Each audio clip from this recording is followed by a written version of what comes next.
see stuff online and are like, I don't know, like I don't think like that's me. I don't think I could really do that. But being able to like show people, hey, this is like how you get from A to B. This is like the process is great. You're like, oh, that's not that bad. Like I can do this, and to have someone to help them along the way is huge. So the more you can find people like that in your life, that's worth its weight in gold.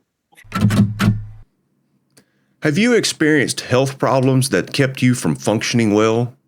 Maybe you have experienced chronic fatigue, brain fog, or weird digestive issues and can't seem to make any progress towards fixing those. On today's episode of That's a Great Point, we have special guest, functional medicine practitioner John Mitchell. John is responsible for helping me reclaim my health after losing it years ago. John's level of care and compassion for his clients is what truly sets him apart and helps him deliver outstanding results for his clients. On today's episode, we cover things like living a hell yes life, how we overcomplicate becoming healthy, what does truly great service look like, what are the fundamentals of leading a healthy life, the role of toxins in our health, and much more. To connect with John, check out the links in our show description.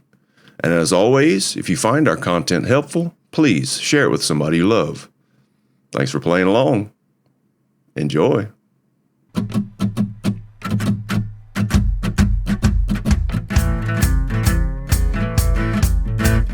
Welcome to That's a Great Point, the attitude adjustment for your soul, where co-hosts Elena Doran, Michelle Albers, and Lee Smart discuss deep topics around a life well lived. Let's start the show. So we are set up and ready to thunder. Let's rock and roll. Yeah, buddy. John, great to see you, my friend. Likewise. Yeah. I almost feel like we should start at the start. That's usually a good place to start. Yeah. The very beginning. Yeah. So once upon a time, it was a day like any other.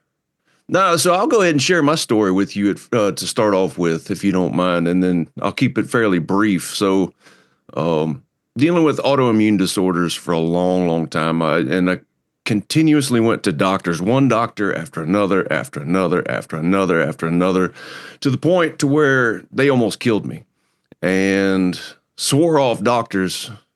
And then I'm listening to the New Man podcast, and this gentleman named John Mitchell came on one particular episode, and he started sharing what he did for a living, how he was in the medical system, and swore it off just like me.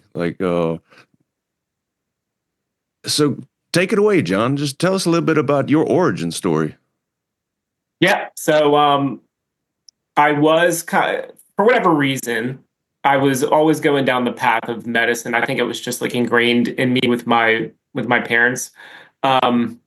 And I was just never like really sold on it. I'd shadow a lot of doctors kind of going through, and it was like, all right. And then I got into school, and it was totally opposite of what I wanted to do. Like I wanted to help people build strong health and like live. Essentially, it's what coaches do as well. Like you want to help people live better lives. You want to help people like access the most of themselves. And like that was my thing to do, but like from the health perspective, like what is getting in the way of you living a hell yes life? And like, let's help you do that.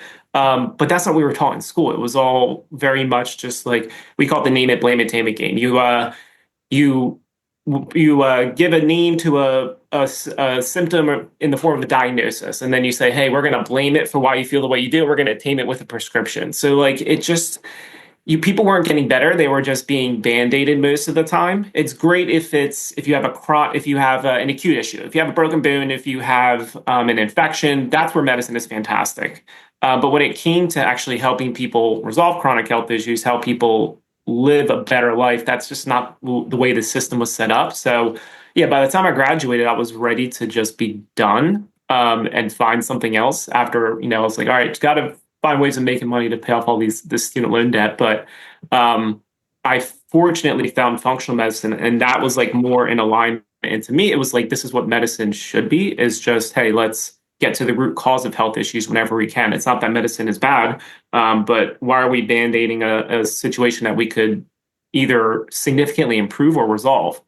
Yeah, and that's kind of found functional medicine and been traveling around, studied with different doctors, different, certifications and whatnot, just so I could learn that aspect because I wasn't taught it in school. So it was like almost like had to totally relearn how to think about health, from instead of a disease-centered approach to a systems approach of like looking at the systemic imbalances that cause disease as opposed to just treating disease. That was definitely my experience. I know after we worked together, I was on the tail end of it. I felt better than I ever had in my entire life. Just had more energy, was sleeping better, felt better emotionally across the board, thinking better. I was having severe brain fog for years. And to be able to think clearly was like, oh man, the cloud has been lifted off my brain is freaking amazing. It took us a while though. You were a very difficult case. You were not like straightforward by any means. And we even had like a little falling out, which was interesting. But we figured it all out, and yeah, it was really cool to see that arc. Mm-hmm. Oh, Lee was difficult, you say? Kidding. Actually, this is a good point. So I learned so much from you, because like I changed the way I structure my visits with people after working with you because, in a good way. I didn't feel like I was keeping my finger on the pulse of people enough. So like instead, what I used to do is say, hey, when you're ready for your next visit, schedule it. Now I'm like, we're gonna schedule everything all in advance, so it's all set up. Because what I found is like I need to hold people more accountable and be there for them when they need me. And if like I'm just leaving it up to them to reach out when they need me, things fall through the cracks. Mm-hmm. So it was a very good learning experience. Yeah, yeah, it was multiple facets that went into that. You talk about that falling out. I just got hit with a hurricane here in my hometown, and I was having a very, very difficult time functioning because we had started, but we hadn't continued to Yes. really, really make a lot of progress. So I was pissed, man. And I lashed out at you, and I'm gonna apologize in public here, again. But your integrity through that situation was absolutely phenomenal, and that you held me to the fire in a way that I've never had somebody actually really truthfully care. And it was phenomenal to witness the integrity from that situation and how you brought it, man. So Thank you. say appreciate you so much for that. Thank you. Yeah, that was a challenge. Like I lost a lot of sleep, but it was a good experience in the end that we like worked through it. And I feel like, yeah, generally you go to a doctor and they're just gonna be like, all right, screw you. Like you're just another notch. I see this all the time, medicine. That always, I think we are kind of taught this in school. Like, one, you're taught to be compassionate, but only to a point. Like, there's like this wall you're not supposed to cross. And I was just like, that connection with somebody, with your patients, is really important. Like, you people really need to trust you. And if you constantly are not allowing that to happen, I think you can only take people so far. And I'm sure you guys feel the same way with the coaching.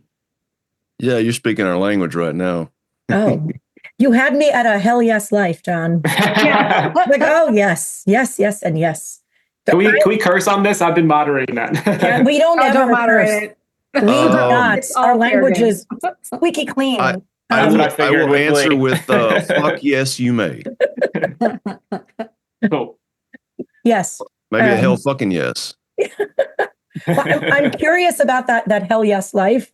When people come to see you, your patients, what do you see as the most common thread in what is in the way of that hell yes life for them?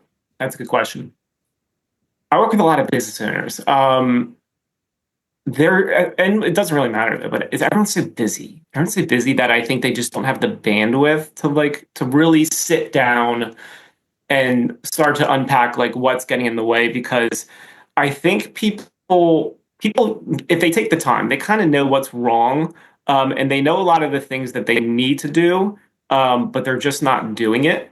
Whether again because they're busy, and it could be busy like, hey, I have a business, but it can also just be like, I'm busy just on my phone. I'm just like going from dopamine hit to dopamine hit to dopamine hit and checking out. And I find that's super common now, and that's a big challenge. So, like the medicine stuff is important, but I think a lot of it is quite simple. It's not simple, but yes, it's not easy. It's but simple, and it's probably similar with you guys, where you see like, hey, like let's just get to the basics. Let's get to the fundamentals and the foundations, and like just work on these, because it's so easy to skip over to like what's sexy, like you see online, like the biohacking and whatnot. And people are like, oh, that's what we need to do. I need to do more cold plunges and infrared saunas and intermittent fasting, and then really what you find is like you can do away with 90% of that if you just do like the basic stuff.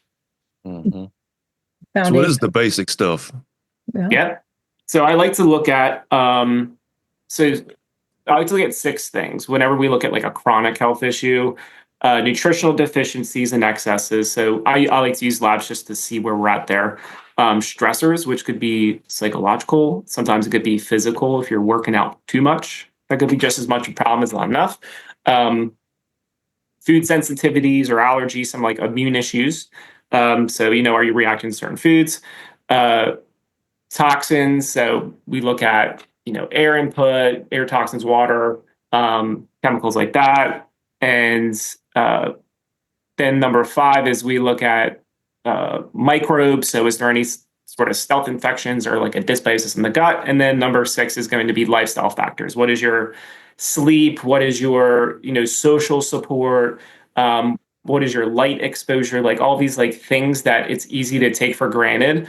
Like, oh, why do I have to get out in the sun every day and like have it exposed to my skin? Why do we have to have, or why should we have, 7.5, 8 hours of good restorative sleep as opposed to 6 or less, and kind of burn the candle at both ends? And when you're busy, when you have kids, when you have a business, you tend to make those sacrifices, or you think you have to, like, hey, I have to stay up and get this work done. I can't go and take a 10-minute walk outside because I'm too busy. But if we can just pencil in those little things, they make a big difference. Oh, I feel like talking right at me. And you brought up kids, and people will often say, like, I would die for my kids. But then would you take a 10-minute walk for your kids? Would you put your damn phone down for your kids? Like, would you? Would you take that, have a snack? Is that sensible for your kids? That's harder. Because that dramatic theoretical is much easier to claim. I get it. I have three under 6. I got 3 girls. So it is hard to find that balance. And again, I think that's where like the busyness comes in, because if you have kids and you have a job, it's so easy just to get distracted. And then before you know it, it's the end of the day and you haven't done like, again, the basic things that you should be doing. So yeah, can you take that time and say, all right, yeah, what do I need to do to be at my best for myself? And if you're best for yourself, it's often going to translate over to everything else. You're better for your spouse, you're better for your kids. I love how you said people will say they'll die for their kids, but will they truly live for their kids? And Rain, truly live. Curious where to take this. You have something coming up there, Michelle? Well, I do, and I'm not sure it's going to be clear, but John, when you were talking about, finding the root causes and working with the foundation, and then like your biggest obstacle that you see is busyness. And right away I was like, it doesn't matter if it's mind, body, or spirit. When we just avoid like hell, don't we? Yes, Because the coaching thing, it's like there's always something. There's always a reason for them to avoid. There's always like, oh, we're uncovering a trauma. Oh no, we don't want to look at that. Hang on, back up. No, I'm too busy. But that's the same thing you run into with like physical health. no, I'm too busy. And I'm not saying that's always the answer, but I just find it really interesting that it really doesn't matter what our specialty is. If we're looking, if we're really looking, we're not surface level band-aiding things. We're really looking at root causes. Why, as humans, do we run like hell from that? Because that's the answer to the hell yes life. I know it is. Yeah. That's What do you do when that happens? it's so funny. Like I got into this thinking it was so much about like the science of things and all these different labs and supplements and protocols. And a lot of time, like 80% of what I'm doing is just helping people get out of their own way. Yeah. It's a lot more coaching than it is like medicine. And again, that's like what medicine is lacking is like, all right, how do we actually get the results we're looking for? Yeah, and you're unpacking a lot of like baggage and stuff. It's why are we avoiding these things? Well, and when we heal the physical, I mean, I started in Thai massage, and the number of times it's like, oh, there's deep emotions in those muscles that you have that's been blocked Yes. up for so long. So if you're addressing the physical and creating softness, like that emotional stuff comes up, whether you realize or whether they realize it's going to happen or not, right? I mean, that's like it's inevitable. Is that part of what drove you to the coaching? You're like, hey, we opened this up. Now what do we do with it? Yeah. I mean, yes, That makes I sense. think I holding space for that is such an important thing. And I thought I was just learning Thai massage. And then over and over and over again, my own experiences in my training, I was like, oh, this is so not just what this is. This is layered. And it just led me to a bunch of other things. And I think they're important layers. Like you can't have one and then just be like, oh, that's your problem. I feel like that's incomplete. Like I love the holistic like package that you're bringing to everything you're saying, and I'm very much internalizing and personalizing it to my experiences as well. So I'm finding this, I'm curious because I mean we all have it, right? What do you do when the client is on the cusp of something big and then they want to run? I mean, we can't force them to work with us, right? So I'm just curious of what your skill sets are of like what magic do you make happen to make them go, oh, maybe I could reconsider, Mm, you know? it is a challenge. I've I think I've naturally always been really curious, so I've often found that like it's not something that I've learn per se, but I just keep asking people questions to understand what's getting in the way. Like, what is it really about?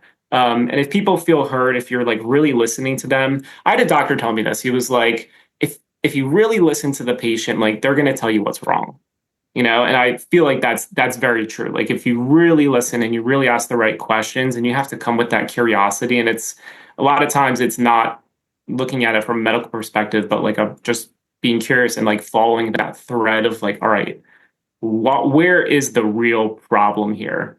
And that can take time. That can take a lot of time to really start to figure that out. Love how Yeah. listening is an active experience, not a passive one. Oh yeah, you better believe it.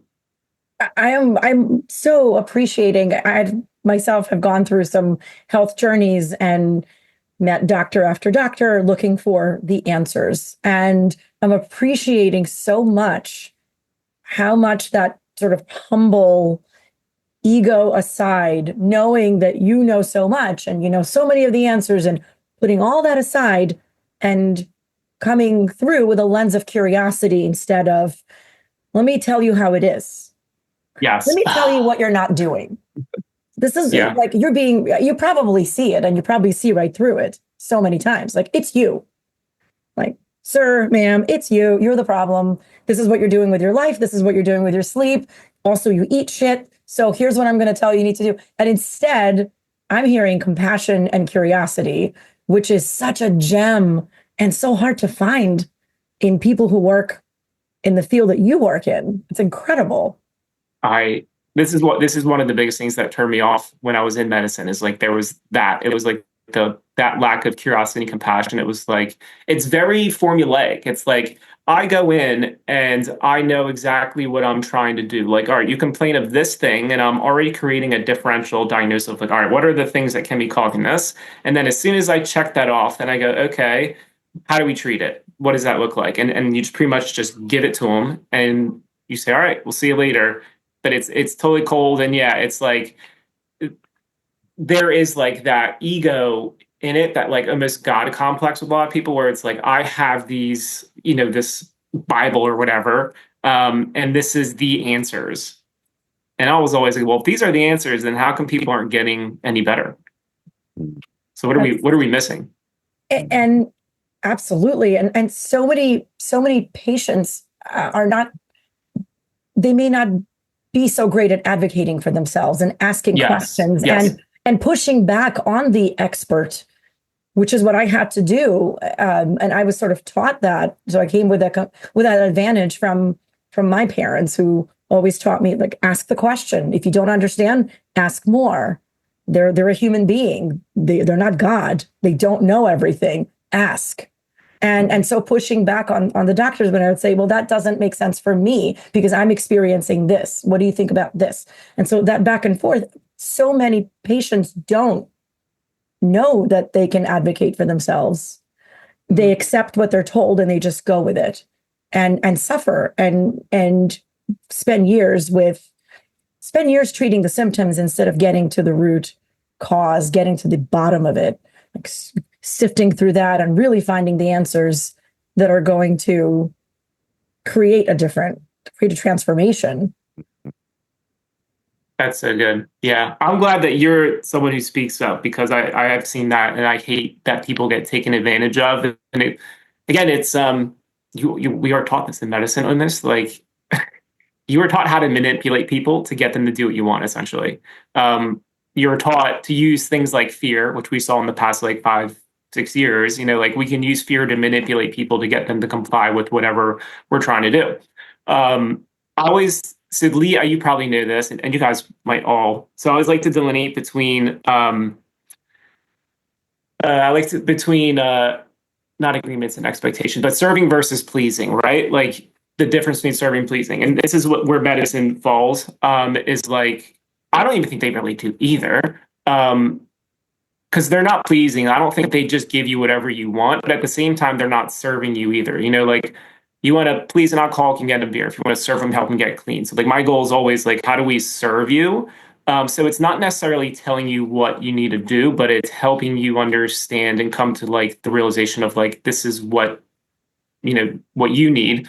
So a lot of times it's helping people kind of like get on the same page. You want to get buy-in with people, make sure that it's in alignment with like their beliefs. We call this in medicine informed consent, which we just don't. We're taught it, but it's not practiced very much. But that's always the goal. It's like, hey, here are the options. What do you think? Here are the options. Here's the positives and negatives of each approach. Like, what are you most comfortable with? So like, I'll never tell somebody what to do. I'll be like, hey, this is what I'm seeing. This is like generally what I find is kind of the best way. Like, what are your thoughts? Mm-hmm. Yeah, you said it already. Like, behavior is directly tied to health. And if we don't take the actions, if we don't do what's set out in front of us, it won't work. And many times what works for one person won't work for another. So you have to guide that person's behavior to what they will do. And that's the only way to make that change. So being a little bit flexible within that is the only way to make that happen. Yeah, so, and it can take time. Yeah, it can take a ton of time. It's not an easy process, but it's so worth it. One thing I did not get the opportunity to tell you about was I was granted the opportunity to work for somebody in the functional medicine world as a coach.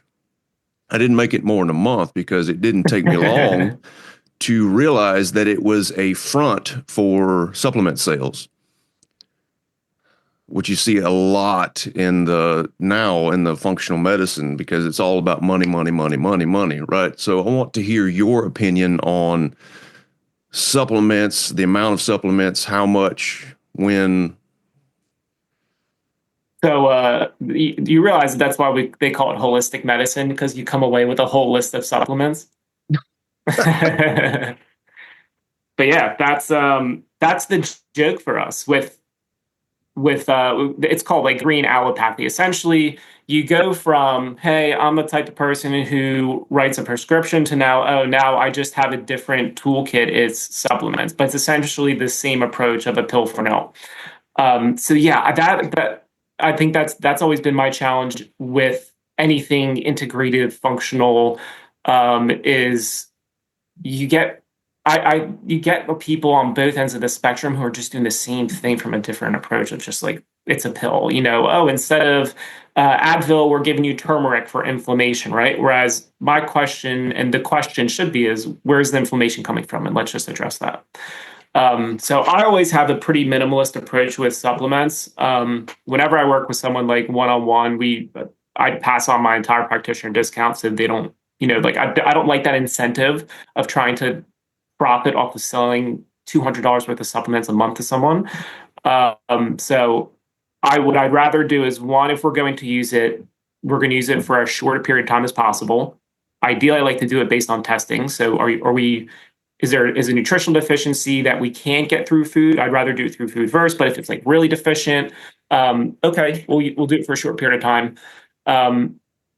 And then, like the simpler, the better. And especially if you have any gut issues, I try and keep it really minimal, because like if you add any like too much complexity or variety, I find it just like works against you. Are there any staples in Good question. Supplements? There are a select few. There's a select few where I'll use with most people, or like you can safely say most people would do fine on it. Like a good quality magnesium would be one. Like most people are deficient, so that's like an easy one, and I find it's well tolerated. If you're not getting sun in the wintertime, and you're like not in the far south, then like a vitamin D K2 is usually like a pretty safe one as well. Creatine's another that I find for most people, they do really well. It's good for like muscle growth, cognitive function, and like there's there's great research and very little side effects besides like upset stomach if you don't take it with food for some people. So those would be like a few of the basics. You could say like a high quality fish oil, but I'd rather you eat fish if you like it. And then beyond that, it's mostly like based on your labs and your goals and where you're at. Like there's so much personalization that should be involved in that I think that's often missed too. I was quietly in my little voice was expecting you to say probiotics. No, actually no. Because probiotics don't actually take up residence in your gut. Like if you take it, it's not going to sit in there and like populate. They're just transient bypassers through. So if you want to grow your microbiome, you got to get prebiotics. Like, and again, I'd rather do it through food, but that would be one. If you were to take a good quality prebiotic, that would be one that for most people they're going to do pretty well as well. It's so cool. Good question. Yeah. A fantastic answer. Thank you. Yeah. So tell you what we talk about quite a bit on the show is emotional health and how emotional health plays out in our relationships and everything. So what's the link between emotional health and physical health? Huge.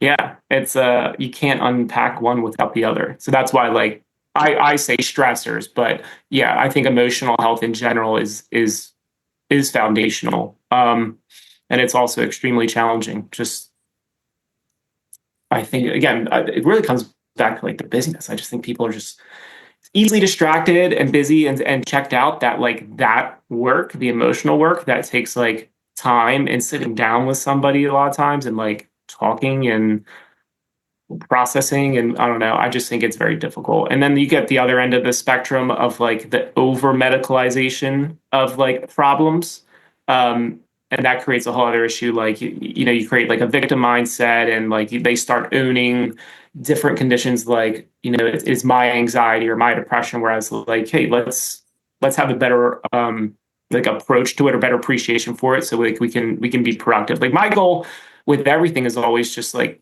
what gets the best results? Like, where do you want to go? All right, what's the best way of getting there? And that's the emotional part is a big one. That's a big, man. I see it all the time, but I'm sure you guys are doing that 24/7. Well, that question of where do you want to go is a tremendous crossover to the work that the three of us do. The three of us are different coaches, different lenses, and there's a very, very prominent through line Where do you want to go? What do you? Yeah, if you don't know that, Mhm. Yeah, there's how can you help thousands and someone? thousands of best ways. There's thousands and thousands of right answers. Like, which is your right answer is the question, and that's determined by where do you want to go. Yeah, I want a great relationship. Okay, what does that look like to you? Mm-hmm. Right. Yeah. Well, when people say like I want to be healthy, I'm like, all right, what does healthy mean to you? What is like health? The word healthy is like a nothing word to me because I'm like, how do we define that? Mm-hmm. Is it When you absence of say that disease? out, Is it, yeah, what is you it? say that out loud. I think about there's a really great analogy of, say, a bodybuilder. You've got a Ferrari exterior, but there's a Pinto engine inside that's rusting out and it's sludged up and it's in really, really bad shape. But man, that outside looks good. Yeah, we see that a lot. A lot of people who look good fit right. Do we just want to be healthy as in we look good physically, but things are falling apart under the hood, which happens a good bit. Yeah. So Mm. yeah, that understanding like what the end goal is really important to define. And I think most of the time we don't even know. And the other thing I would add to this is like, is that really what you want? Right? Like, I want this 6 pack abs, and then it's like, well, what is it really that you're trying to accomplish with it? Is it like, I just want to feel more confident in my body. I want to feel loved. I want to feel supported. A lot of the times you can get that stuff without having to do a lot of the other things that everyone thinks they have to do. Yeah, it's like I want a 6 pack abs so I can attract a really hot mate. But what if you're an asshole? That's just not going to work very well, is it? Yeah, I was talking to a client and he was saying like how he wants to like grow his business, and I'm like, well, what's it in service of? And he's like, yeah, it's what it came down to essentially. Like the bulk of it was like a big fuck you to his parents. Like, hey, you see, like I can be successful. I'm like, well, that is a potent fuel. But like, is there a better way to go about doing this, or getting that approval, or like, or do you feel like can you feel good about yourself without having to get that approval from them? Right. Is your tombstone going to say, fuck you, mom and dad? See Right. how you do it. Was that all worth it? Are you going to feel better once you get to that point? I don't know. So we're talking about high achieving people. And I work a lot with executives and corporate leaders. And a lot of what you just said resonates, where it's all shiny on the outside. Check, check, check. External, boxes of conventionally accepted success are checked off. But on the inside, there's a very different picture. So I'm wondering, when folks come to see you, the high achieving, shiny on the outside folks, what did they most often get wrong about their health? Oh, I think we lost her. You I was did. hoping it wasn't me. Yeah, same here. I lost her. It was a good wind up. I was like ready for that. I know. She's gone. Bum, bum, bum.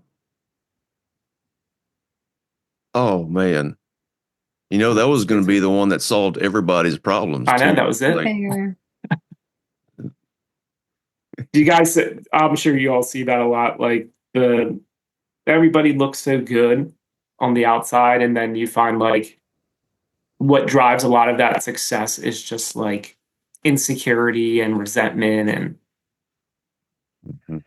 Well, and I think crazy. what I'm hearing in this conversation in particular, where we've recently been, is I think what I'm realizing is I think what we're looking for as practitioners is honesty. And I don't think people are intentionally dishonest. Am I frozen too? Oh, no. Okay. No, you're good. I don't think people are intentionally dishonest, but I think we can say we want the 6 pack abs, but we don't know our real why. So then it's up to us to like get to like what is the real why, because that part matters. Mhm. And I think it's not very common for someone to walk in and truly know what they want honestly, like Yes. truthfully, accurately. Maybe accurately is a better word. Like they're not accurate in telling us like the stuff. So we have to figure out what that is. And I wonder how often fear, I haven't really thought about fear from like your perspective, John, of like your clients, but I wonder it's probably not all that different. Like I meet a lot of fear in clients because uncovering that trauma is scary. But I also suspect like the root of that often is just like, I don't know what it's like to be healed. I've been like this my whole life. And I think in the physical, you run Yes. into that exact same thing. It's like, well, I say I want it, but I'm actually terrified because if I'm healed, then I have to show up in a different way. And that's exhausting. And in my brain, I tell myself all these stories about what that looks like. I'm curious what you think about that. I love that. I think that's so on point. Like I see it, yeah, I see that a lot where it's you just gravitate towards what you're familiar with, like growing up. So if you grew up like in a tumultuous life, like even though you know you don't necessarily want it, it's what you gravitate towards because it's like what's familiar, and everything else just feels like uncomfortable, even though it's tearing your life apart. Yeah. Yeah. If there was a way to describe the ease that comes after, because I think people don't believe it's possible for themselves. And it's not a blanket thing. I understand that, but I find so often fear, it is the fear of the unknown. It's like, but I've always known this. I know what's going to happen. It's expected. I can walk into that room and know exactly how all of my family members are going to respond to anything I say. So while it's tumultuous, it also feels safe to me. And the thought of me showing up in a different way and not knowing how anybody's going to engage with that is terrifying. Physically, same thing. It's like, well, if I get my six pack and then everybody starts looking at me, do I really want that? Am I really okay with that? Like, what does that mean? Do I Mm, suddenly become the mover for everybody who needs a strong guy? You know what I mean? I don't know. I just wonder how layered it is because I think it's way many more layers than we ever even consider as practitioners, unless we really, ongoing doing the work, you see it over and over again. And then it's like, oh, there's a new one. That's interesting. Let's get curious about that. yes. Yeah. That's a lot of times what I'll tell people when we start is like it's we have like a path per se that we want to go, but like we're going to take a lot of detours along the way because of things like that. Like things are going to come up that people just don't realize. Like, yeah, this was our original goal, and this is what we thought the problem was, but now we realize, oh, there's like all these other things as well. And again, it could be, is it physical? Is it like mold or something in your environment, where that's really what's causing like the gut hormonal issues? Is it like more of like the emotional aspect that's really the big driver of like why you feel the way you do? So it's hard to you're not going to know that upfront a lot of times, and because they're not aware of it themselves. So it really takes Right. a lot of like that time and asking the right questions and being like, why aren't we getting the results we want? That's often like if you have someone where it's a little bit tough and you're like, we should have been further along now, it's usually something like that. There's something like big that you're missing.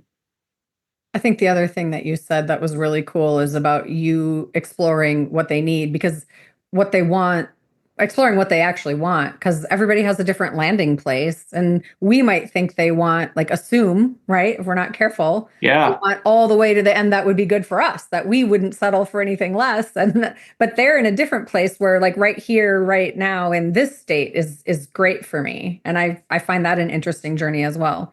Everybody has different lines. I actually learned this more from like a business perspective, but it's great clinically is like getting clear on what the outcome is that they want. Like I don't know if we like really were taught that in medicine. It was just like, I mean, I guess getting better or whatever. But when you really talk to somebody like, all right, 6 months, a year down the line, what does success look like to you? Like, how is your life different? What are like the most important things that you would like to improve? Asking those questions are so important because like a lot of times it's not what you think it is. It could be something so simple too. I get someone where it's like I have headaches every day and like I can't get out of bed or something, and their success to them would be like I would like to have just like a mild headache every day, even if it wasn't like a bad one. Like it's a lot of times less. It's not like I want to cure everything. It's hey, if I could even just get a little bit 25% better, that would be huge for me. I was surprised by that when I first started. Yeah. Do So you what do you guys see want to that tell? with your guys? What was that? Or do you guys see that with when you work with your clients? Is it like, oh, all right, there, some people want like a ton of change, but others are like happy with like just, hey, let's make a little bit of progress. Yes, absolutely. Can you guys hear me? Yes. I lost internet for a little while, but we're back at least partially. Absolutely. I see that quite a bit where I almost have to have my own agenda in check and decipher between what I want for that client and what the client themselves wants. And so, and that's really important. I'm serving the client's agenda, not mine. So, if there's ever judgment, if I'm speaking to a friend, not in the capacity of a coach, and the friend says, I just want, like you said, I just want to be able to get up out of bed, an equivalent of that in the executive coaching realm. I would say, but you're capable of so much more. Don't you want XYZ? In the capacity of a coach, I wouldn't cross that line. I would approach it very differently. I would speak to the person about what is it about that? What will enable that? What will open up for you once you're able to do that? And to really get at what they really, really want. What will that small step, what seems like a small step, what's big about that for them? What's meaningful?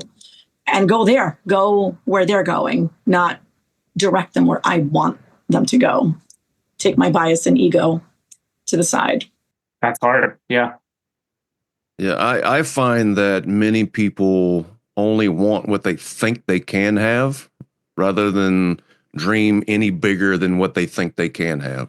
So they will keep themselves in a small, little tiny box.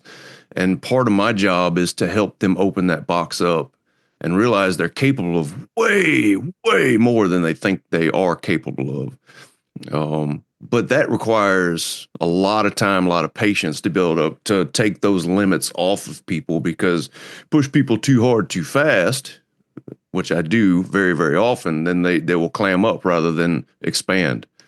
So it's a very difficult line to walk. But yeah, talk about that.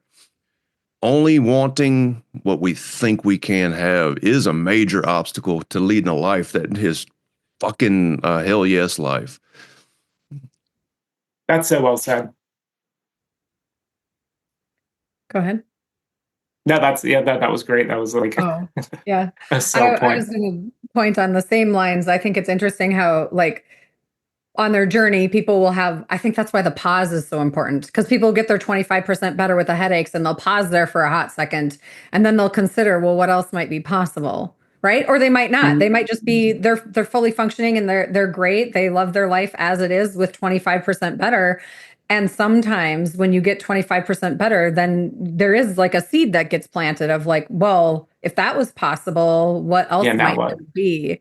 Yeah. And I love that journey. And I also love that there gets to be the pause and they get to explore what it feels like with wherever they decide to land and like integrate, right? And feel what life feels like now, and then consider what's next. Because I find it, most people, I've never met anybody who wants to be stagnant, but sometimes like the work that we've done together is enough for them to go wherever else they wanted to go. And I don't need to be a part of that anymore. I just think it's such a beautiful journey, and everyone's different in how they experience it. And sometimes people, what I would call stop, like with the journey that I'm a part of, before I would have thought.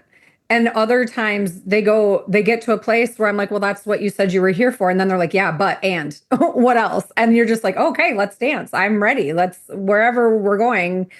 But I love that there's a pause and there's mindfulness and there's like that time for integration and to just explore what this new life looks like and feels like and how it fits now. Because I think that's the part that people, maybe when that fear comes in so loud, it's that they don't consider is how much is going to change, and how will I feel about that? Right? Like, yeah, you're not even you just don't know what the repercussions are of those changes, like even the positive ones as well. I think those are Yeah. the favorite people that when I work with people, is seeing that it's like, yes, you feel better physically, but your relationship's better with your spouse. You're more productive at work. Like, you're more present with your kids. Like, that's what means the most to me. Again, because that's what it's really all about, is like those things. And I think people don't, especially with health, people don't realize how bad they feel and how much it's affecting the rest of their lives until it starts getting better. And they're like, man, I just didn't realize. And they'll hear it from other people, from like coworkers and their wife, and they're like, you're like a different person. Mhm. And that's a cool for them to see that and be like, oh, I didn't realize like how bad it was. Yeah, I That's call so that the funny. ripple effect. It's never just a single pointed focus. It always Mm, affects everything. Yeah, it's funny how when you get healthy and then you go back and you eat fast food, how one fast food meal all of a sudden you feel absolutely terrible. You're like, man, I lived my whole life like that. So speaking of toxins, that's a pretty heavy buzzword in the holistic space. What's your opinion on toxins there, John? toxins. It really is a big topic. Um, I remember I took this like course on toxins, and I came away after like the 3 or 4 days being like, they're everywhere. They're everywhere. What am I going to do? And there really is. I mean, there's 80,000 chemicals, man-made chemicals in the world, and like only a handful are ever tested for safety. So we do a really poor job, especially in the US, of like regulating things and using the precautionary principle. So what I like to focus on with people when I tell them is like, you just want to focus on like the heavy things, like the big things that give you the biggest bang for your buck. So you don't have to worry about like you go out to a restaurant, like, oh, is there, is this water super clean? Or like, I'm like, just don't worry about that. Like, let's worry about the water you're drinking in your home. Like, let's make sure we have a good quality filter there. The air you're breathing in your house. Like, let's control that. Let's control what we can, what we're putting on our bodies. And then like beyond that, let's not worry about it. If you go on a trip and you forget to bring your super clean shampoo and all you can find is like Head and Shoulders, whatever, like that's fine for the time being. So yeah, I think you do what you can. You work with like the big things, and then beyond that, you just like you don't fret it because you can drive yourself absolutely crazy. And I think that stress is way more deleterious for most people than like the toxins everywhere. What are a few of the big things? Water filter is huge for me, and that's pretty much for everyone, whether it's well or municipal. Um, Making sure, like I like a good RO system because it filters out everything as long as we're adding some minerals back in. Um, Body products, I think, are really important. So anything that's really that you're putting on your skin is going to be important for sure because it's an organ. You're going to absorb what you put on there. Um, I think food is an important one, but it depends on your, like finances there because you can spend a ton of money, um, depending on like organics and whatnot. But there are ways around it too, right? You can do like the dirty dozen and clean 15, and there's ways of mitigating your exposure to like pesticides and whatnot. I think part of the challenge is because there isn't good testing for a lot of these things. We just don't know like which ones to prioritize. Like to some extent, we do, but there's a lot of unknowns, and I think that makes it hard for us to say like with it definitively, like, hey, we should really avoid this thing or that thing. But yeah, like good air filtration, good water filtration, being careful what you put in your body. And then beyond, and then obviously better quality food whenever you can, less pesticide residues and things like that. And then beyond that, it's all kind of like minuscule stuff that it's good if you can do it. If you have the bandwidth, you can afford it. It's fine. If not, don't sweat it. We love our reverse osmosis water filter. It's so good. You go back to drinking regular water, and I don't care if it's well water or municipal. You go back to drinking that, you're like, oh God, this is terrible. You can really tell a difference. And I think, yeah, when you do something like that, you're like, oh, okay, there is a difference. And like if you have a good quality, like you get like a Fiji water or something, like you can tell, like when you taste it, you're like, hey, this does taste better. And like your body knows, like you're we evolved to really trust our senses. And now we're like, nah, don't trust your senses. It's okay. Like municipal water is just fine. Trust us on this. Like don't listen to your body, but your body knows. Oh, your body does know. And we're so often taught to operate from cognitive, from our brain. And we're fed information and we're sort of conditioned to just accept it. Yeah. Right? New York, like I live in New York City. Well, the reputation is that water here is great. Like the best water, tap water is perfect. Yep. Yep. And I'm like, all right, well, have you actually tested it and seen? Because that would tell me a different story. And then also, like you said, what we've gotten to like the age of scientism, right? Where like everything like has to be supported by a study, and you're not allowed to trust your intuition or instincts at all. And like, yeah, you can get yourself in trouble a little bit if you're like too much like that, but more so than not, you need to be able to like trust your gut a lot of times with your health. And we've lost that because it's like, no, well, actually, I'm the expert on this, and this is what the study shows, and that you're making that up. And I'm a big proponent of you got to like listen to your body. You got to listen to like your intuition, even if it goes against what people are telling you or what the study should. Because you know what, a lot of those studies are wrong. A lot of times, there's a lot of biases in them. A lot of them are not reproducible. There's conflicts of interest. So when you really like, I remember reading like one study that was like, yeah, 80% of studies like do not like give you like the data that you wish it would. Like it's either not reliable or it's biased. Like so you can't take much from it, which is a huge part of the literature. So you go like, okay, so what can we actually trust? And you got to start with that. You got to start with trusting yourself. How important it is to think with and I just watched a documentary on Netflix about the gut being our second brain. As you talk about literally trusting your gut, your actual physical gut, just the connectedness between the mind and the body, and listening to all of the information that we're taking in. It's so important. The question that I had, what I was curious about when I had my internet fall out, was when you have these high achieving folks coming in to see you, what do they most often get wrong? They overcomplicate things. Yeah. I think because they're successful, and they tend to be people who do more of like the research and are well informed, which is good. But I think you get too much of that again. So where they start doing, they overcomplicate it. It's like, hey, I'm doing these 20 things, and like I heard that you should be intermittent fasting from this time to this time, and then I have to take these peptides and do this and that. And like that game is always changing and evolving. And I think what people don't realize is a lot of what you see online is good marketing, packaged as good science. And like it all sells really well. But you're like, at the end of the day, how much does this really move the needle?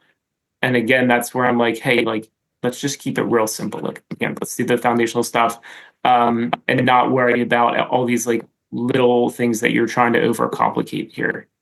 Yeah. And they let that get in the way of like implementation, because they like second and third guess things because of like, oh, I saw this reel and this is what this reel showed. And I'm like, okay. Well, Dr. Instagram told me so.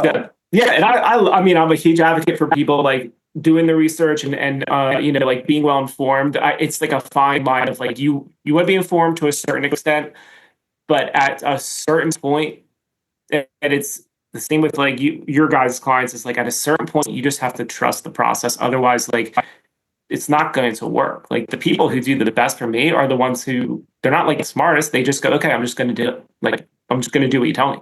And they'll ask questions when they need to clarify, and we'll work on that. But it's just people who do the things and they're consistent with it. It's not overcomplicating things and thinking like you're going to outsmart this. Implementation makes all the difference.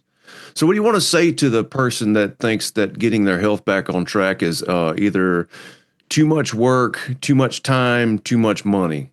Well, yeah, it doesn't have to be any of those things. Like, but it is, you do have to invest in yourself. It is going to, being healthy is going to take in some investment of time. It's going to take some investment money. It's going to take some, but I think it doesn't have to be, hey, I'm going out and buying a $1,000 infrared light panel. It could be, I'm going to go get a $50 gym membership, or I'm going to go and walk outside for 15 minutes when I first wake up in the morning. Like it doesn't have to be, super complex or expensive. I think the challenge for me is knowing what those important levers are. I think that's what I really like to try and teach people, is like, all right, here's where we can get the most leverage. And a lot of times it's not that like expensive or even time consuming. But if you don't know what you need to do, then it can be a little bit more of a challenge. Then you are going to be like spinning your wheels and wasting time and wasting money on things that you don't need to do. Nothing so useless as doing well that which does not need to be done. Yeah. Yeah. I mean, that's what the internet is. It's, it's great because there's so much information, but we're drowning in it. And it makes it hard to know, like, all right, what actually moves the needle here. Yeah. Seeing the forest instead of just the tree right in front of you. Yeah. Mm-hmm. That discernment that gets so difficult with the information overwhelm. Yeah. That's, I mean, I think that's probably most industries now. It's like knowledge work is going to get out competed by AI. So it's like, all right, it's the discernment and the human connection and things like that. Like that's really what's going to stand up and hold up, because otherwise, like if you're just going based on this information, like it's a race to the bottom. Like you're not going to outcompete billions of other people using artificial intelligence with all the information like at their fingertips. Right, you're not going to be the best regurgitator of all time. Yeah. there's billions of them right now, and like they're going to be just as good as you because they have the same tools that you have. Yeah. So I'm noticing the time. Any last words from either my co-hosts or John before we say farewell? Well, this was fun. I like having multiple personalities. So this is a really cool format. I think you guys are on something here. And then if for anyone listening, I would just say, it's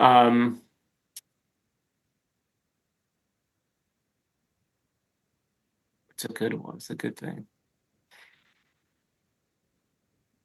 Make sure that you find people that you really trust to have in your corner. Like I think what Alina was saying is so true, like about, advocating for yourself with your doctor. So I always tell people is like, you should love the person you're working with. Like you should be like in lockstep with them. And it's not necessarily that that they're always pleasing you, that they're always just telling you what you want to hear. They're going to challenge you, but they're going to do it like in a way that it's serving you. And you gotta find people like that in all aspects of your life. Like for health, yes, and that is hard with mainstream medicine, but people are out there like that, and don't be afraid to fire a doctor, for sure. And but same thing with everything else, relationships, coaches, like what you guys do is so important, because like you're holding the mirror up to people and being like, hey, this is like really this is where you're at, and this is where we can go. Like I love what you said, like I help people see what's possible, because I think so many people see stuff online and are like, I don't know, like I don't think like that's me. I don't think I could really do that. But being able to like show people, hey, this is like how you get from A to B. This is like the process is great. You're like, oh, that's not that bad. Like I can do this, and to have someone to help them along the way is huge. So the more you can find people like that in your life, that's worth its weight in gold. That's so along the lines of what came in from you were talking about people overcomplicating things. And when the minute you said it, I heard find your trusted guide or guides, right? Like find your trusted guides, trust the process, and be consistent. That's it. I would add show so compassion, but I'm like, that's it. Like that simplifies everything. If you can such a good synopsis, it's amazing. Like that would do it.